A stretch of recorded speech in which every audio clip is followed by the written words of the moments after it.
Iya, salam. Kembali bersama saya, Johnson Ketaran Gembala GPRY Haleluya di Seraya Kecamatan Brastagi, Tanah Karo. Apa kabar semuanya? Pendengar dimanapun Anda berada, kiranya damai sejahtera Bapak Yahweh memberkati kita semuanya dimanapun kita berada. Dan malam ini kita akan mendengarkan tema khotbah yang singkat ini, dan saya beri judul Kenaikan Yahshua Hamasyah ke Samaim. Dan sesuai dengan kalender kita pada hari ini, ya, hari Kamis 21 Mei 2020, maka kita memperingati hari kenaikan Yahshua Hamasyah ke Samaim. Dan kita tahu setelah kebangkitannya, dia menampakkan diri selama 40 hari kepada murid-muridnya, maka dia naik ke Samaim, meninggalkan murid-muridnya. Tetapi kita harus mengerti apa tujuan Tuhan kita Yahshua Hamasyah naik ke Samaim. Ada beberapa hal yang menjadi sorotan dan merupakan satu hal yang perlu kita ketahui, apa tujuan mengapa dia naik kembali ke Samaim. Yang pertama, dalam Injil Yohanes pasal yang ke-14 ayat 1, di sana ditulis, jangan gelisah hatimu, aku pergi kepada Bapa untuk menyediakan tempat bagimu. Salah satu tujuannya naik ke Samaim adalah menyediakan tempat bagi kita. Dan di Samaim hanya ada para penyembah Yahweh. Itu terbukti dari Matius 8 ayat 11, di mana Tuhan kita Yahshua pernah berkata, dari timur barat akan datang berkumpul, bertemu dengan Abraham, Ishak, dan Yakub di kerajaan Samaim. Jadi di Samaim hanya para penyembah Yahweh yang layak masuk ke sana, seperti Abraham, Ishak, dan Yakub. Mereka adalah orang-orang yang menyembah Yahweh. Dan kita juga tahu Henok adalah orang yang bergaul dengan Elohim, Yahweh. Bahkan sampai 300 tahun dia bergaul dan dia diangkat. Tidak ada lagi dia naik ke Samaim. Demikian juga Elia adalah nabi yang tugasnya adalah memulihkan bangsa Israel, supaya bangsa Israel mengaku bahwa Elohimku Yahweh. Berarti Elia ini membawa pemulihan kepada bangsa Israel, supaya kembali bangsa Israel ini mengaku bahwa Yahweh lah Elohim. Sebab pada zaman itu ada banyak penyembahan berhala di sana, di Israel. Ya, ada Baal, ada Asitoret, bahkan Raja Ahab pada waktu itu membuat suatu penyembahan yang menyakiti hati Bapa Yahweh. Tetapi Elia tampil pada waktu itu menyatakan kuasa Bapa Yahweh, supaya kembali bangsa Israel mengaku bahwa Yahweh lah Elohim. Dan kita tahu cerita bahwa Elia ini diangkat hidup-hidup ke Samaim. Berarti yang diizinkan masuk Samaim itu adalah para penyembah Yahweh. Itulah sebabnya di dalam Wahyu pasal 19 ayat 1 sampai 4, para penghuni Samaim di sana mereka menyerukan satu seruan, yaitu haleluya. Ya, ada beberapa kali diserukan oleh para penghuni Samaim. Mereka berseru haleluya.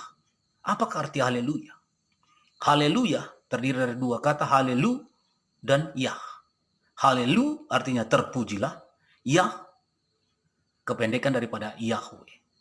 Berarti ada satu pokok pujian, nama yang dipuji disembah di sana, yaitu Yahweh.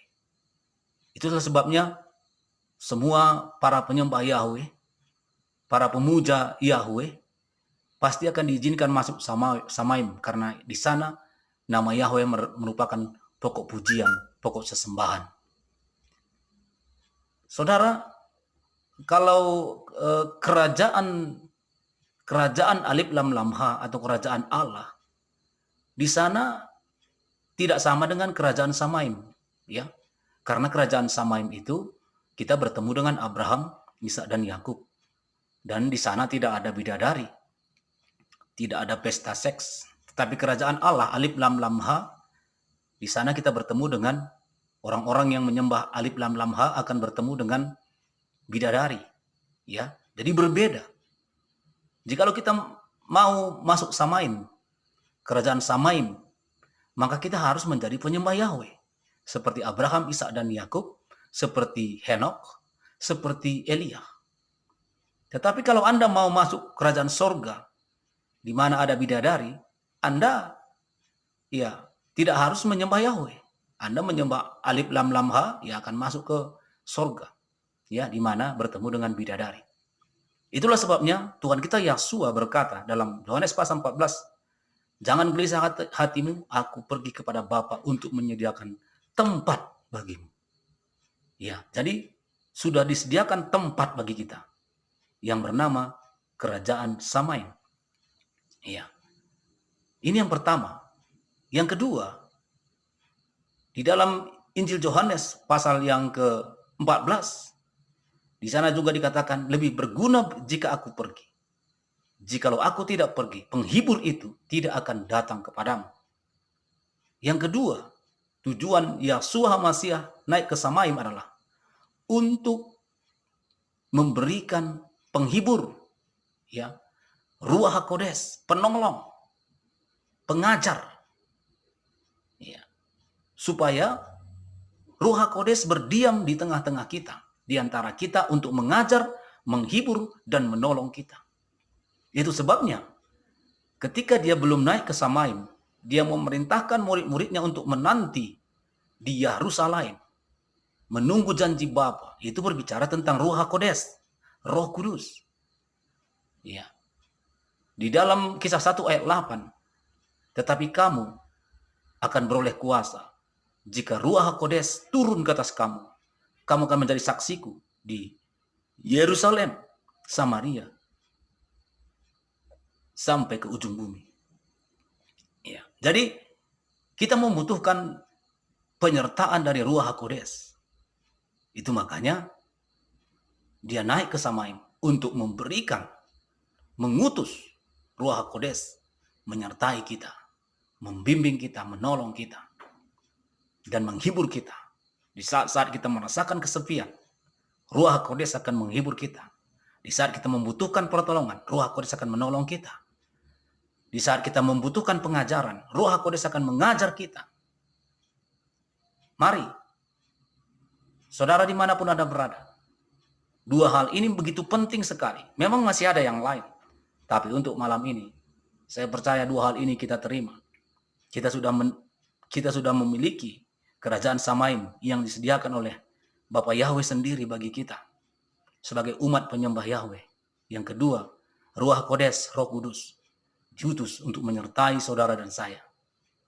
Dan pada hari raya Pentakosta, hal itu digenapi kepada 120 orang murid di Yerusalem. Itu tertulis dalam Kisah Rasul pasal 2 ayat 1. So itu mari kita terima, kita amenkan bahwa kerajaan Samaim sudah menjadi bagian milik kita.